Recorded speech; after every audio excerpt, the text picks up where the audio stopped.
Welcome to channel where we make your insight to the Australian visa system.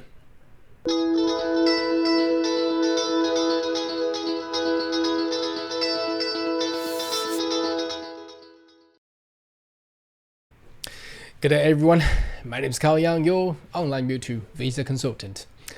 Are you interested about migrating to Australia? Why don't you consider to subscribe to my channel and turn on the bell on the side, so once we have all the updates and news, you'll be the first one to getting all the insight.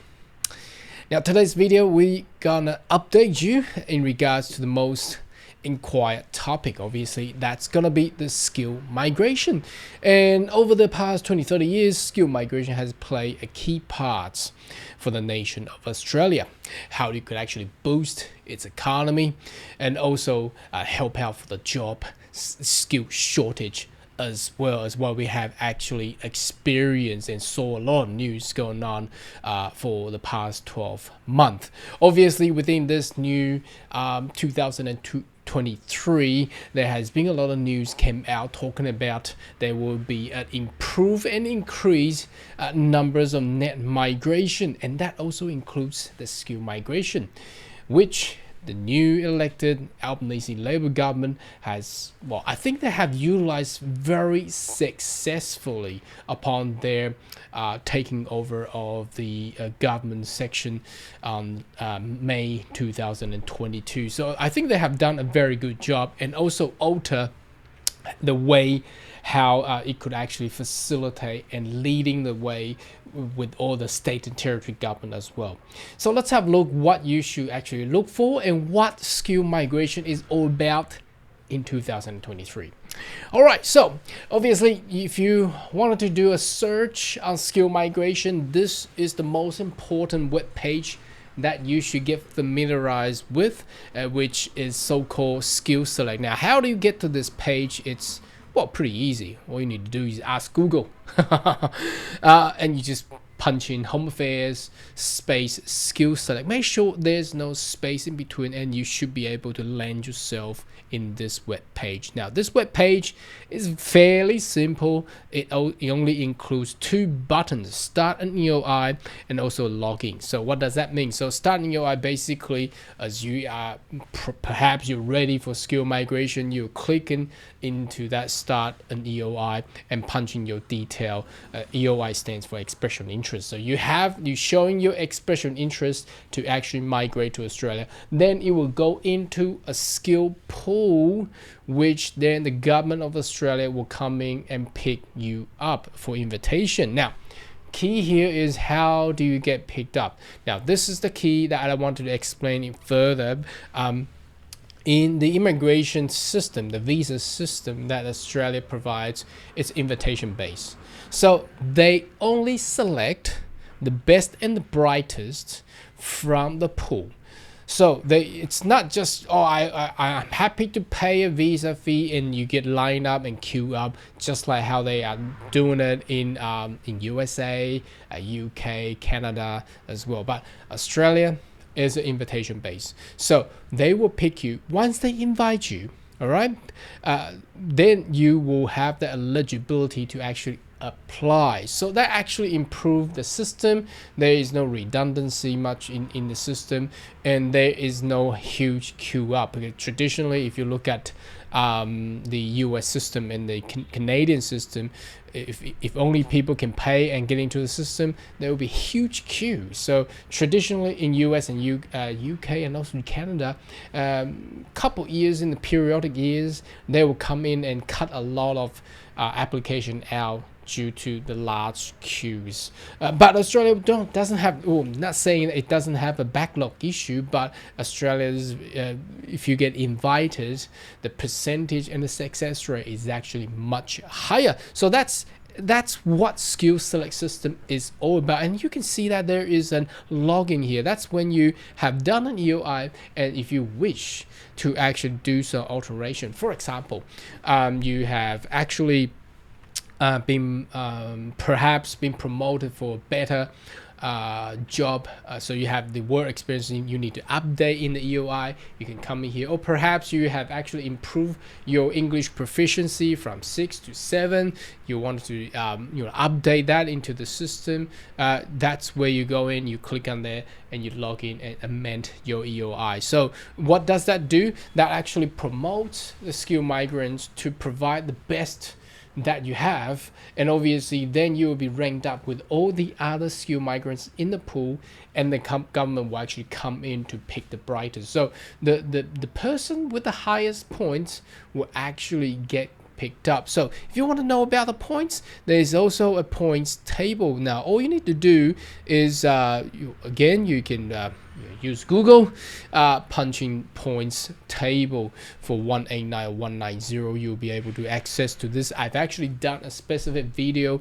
on this one. So there's points given for the age, there's points given to the English language skill, there's a points given to your work employment experiences both in and out of Australia, and there's a points given for your qualification. So if you got PhD, for example, you want to update that, you get more points there, and whether or not you're in a specialist education qualification. And now that is only not looking into this, but basically that's all scientific and technology major, but it has to be a study on a master degree by research, not by course, or a doctoral degree. So and then coming down, if you have studying Australia, professional year, credential community language, if you have been studying a regional area, partner or not, etc. That's all the points. So as much as the points that you can actually get, then you will put that into the SkillSelect system. So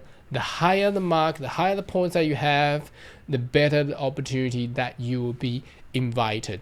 Again, now once it's done, you may see there's a toggle at the top here. As you go through, there is a button just right here. You see there, invitation rounds. That is the page that I have shown a lot of people in the late 2022, that's a couple weeks ago, as a trending that we have seen that the government of Australia is now utilizing large caps on the skill migration, especially on the skill independent visa subclass 189. So that means it does not rely on state nomination anymore, and the last invite on the 8th of December 2022 was 35,000. That's humongous. That's more than what their migration planning level is. Now, if you want to know more about what migration planning level is, I've done a specific video. You probably can search in the previous 2 or 3 videos. I've talked about that. You can check that out as well.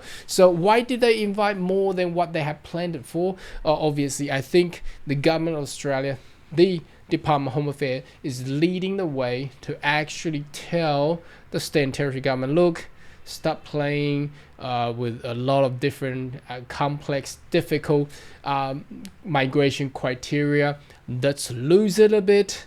Let's get more people to come to Australia, because Australia now, in a post-pandemic era, skill shortage is still the key, and economy is still the key. And how to drive that?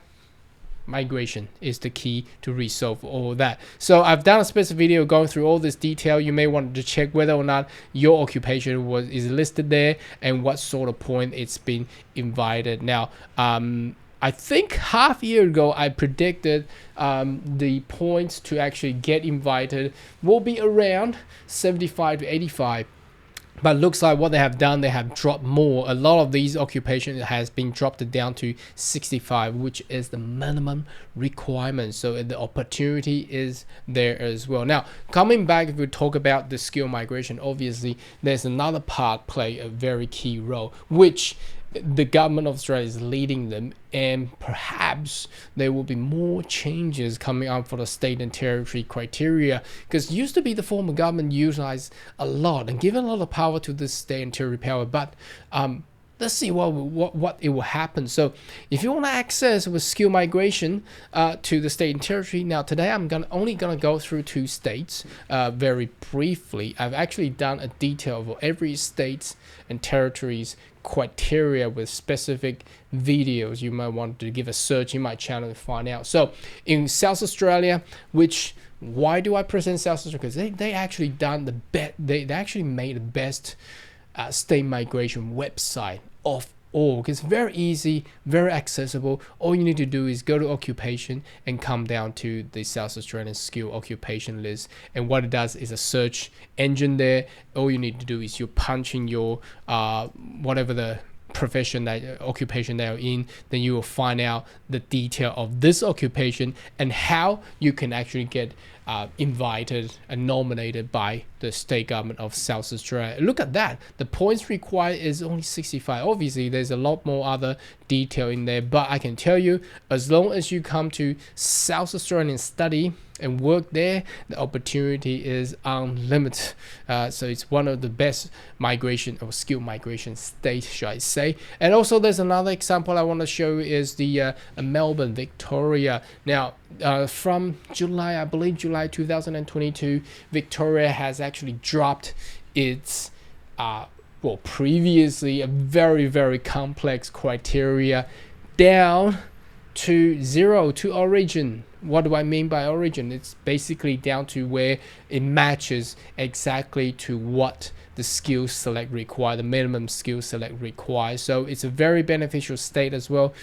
So that's where you want to go. And there has been also a drop down from, I think it was in December as well. New South Wales has actually done that. So I think in coming 2023, it will be very exciting and interesting year to see how Queensland, how South Australia, how Tasmania, Northern Territory, ACT actually dropped their standard as well. So I believe all these state and territory will start dropping their criteria to actually meet the competitiveness between states and territories, and also be competitive enough against the federal government, I mean the Department of Immigration, because you don't want migrant to actually get it and just going around. You want these people to actually, the skilled migrant, to stay at the state or territory that you are, so that boosts up the state economy, isn't this? So anyway, that's for the skill migration 2023. It will be a very exciting year, because why do I say that? Well, why some people say, don't bother around, don't say those golden age stuff. But look, the fact is actually within the number, because what they have done back in 8th of December 2022, they actually invite a number that is over what they plan to do annually. So what does that tell us? Obviously, the bright side of that is the door is open, and skilled migrants is way to go. Anyway, should you have more question or query, more than welcome to leave comment right down below. And I'll see you next video. Goodbye.